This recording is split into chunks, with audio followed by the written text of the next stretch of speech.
Get ready with me as I tell you about how I got pregnant with PCOS.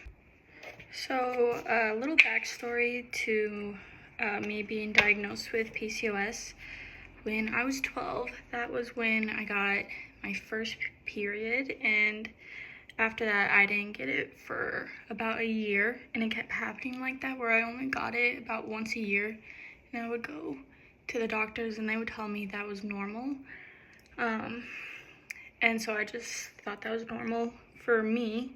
They said it would regulate as I got older, which is definitely not true. So when I was 21, that was when I got married, and I went to the doctor in January of that year, and I told them about what was going on, and they said that is not normal. So we did some tests on my hormones, and the results came back and I had PCOS. My prolactin levels were high, and I wasn't ovulating, so that got me scared, and because I eventually wanted to get pregnant. So a couple months later, it's like March of 2021, I was just doing all kinds of research to see what I can do to get my hormones in check so I can get pregnant eventually. So I studied a lot in the library on Chinese medicine, and when I was reading those books, it told me what symptoms, if I had those symptoms, and what pills I should take. So according to my symptoms, I was gaining weight, acne. I'll include some pictures. Obviously not ovulating, my period, I didn't have a period. So according to that, I took Vitex and salt palmetto, dong quai, maca root, prenatal vitamin,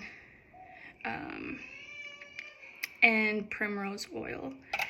The Vitex, within 1 month of taking it, I got my period, and it was regulated. I got it at least once a month. It wasn't to the day yet, but I got it once a month, and I just couldn't believe it. And that was the summer of 2021 is when I started taking all these supplements. Also, what I was doing during that time is I heard you want to keep your uterus warm, and so I would wear socks all the time, even in the summertime. At night, even if I wanted to sweat a little bit, like I hate wearing socks at night, but I wanted to make sure my uterus could get ready to get pregnant, and so I did that. I also was doing castor oil packs every night. And then also it said to do heating packs on your uterus, so I was doing that. I was doing castor oil, and then I would do heating packs on my uterus just to keep it warm, because to have a baby, to like get it together, I don't know the wording, but you want to have a warm environment for their baby to get in place. I guess that's the wording I would use. Another thing I had to do was I went gluten-free. I know that's a pain, but I went completely gluten-free. I tried to go as dairy-free as I could, but that was really difficult, so I wasn't as strict on going dairy-free. But gluten-free really helped me clear up my acne too, along with taking spearmint tea. That's supposed to help with a lot of the PCOS symptoms, and I saw the acne go away. So I was doing that. Okay, so I started doing all of that in 2021. Then 2022, like, me and my husband were trying to get pregnant, and it wasn't really working, the whole year of 2021. 2022, April is, I'm pretty sure like that's when I got pregnant. I found out in May, but I was a couple of weeks then. The week before I found out I got pregnant, I was just so sick. I couldn't eat anything. And I was like, there's no way I could be pregnant. Like, you know, the doctors really got in my head that, like, I wasn't able to get pregnant. And I was really scared I wasn't ever going to be able to get pregnant. But May 8th, which was a Mother's Day that year, I found out I was pregnant. And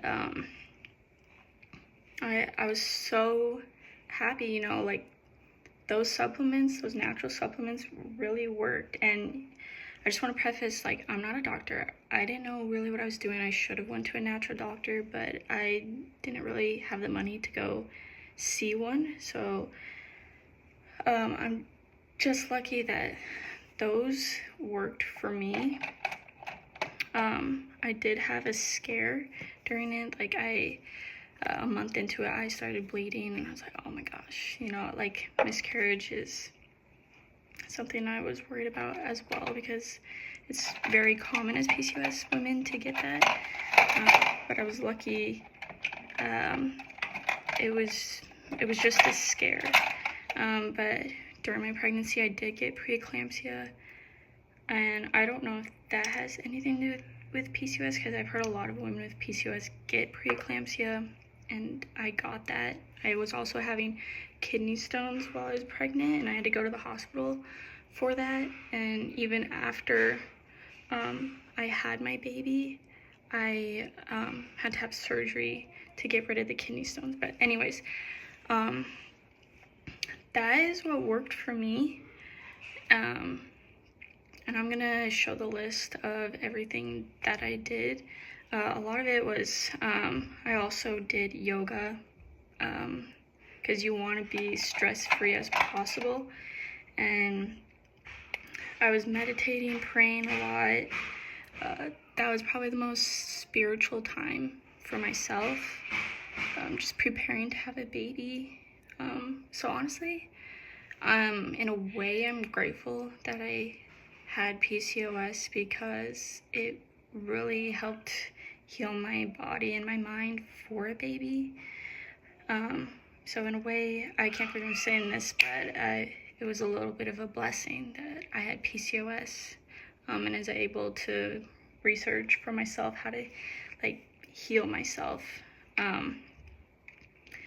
But I'll make another video on how I'm doing postpartum. But if you're watching this and you have PCOS and you're trying to get pregnant, don't give up. It will happen. You just have to put in the work, and you have to keep trying.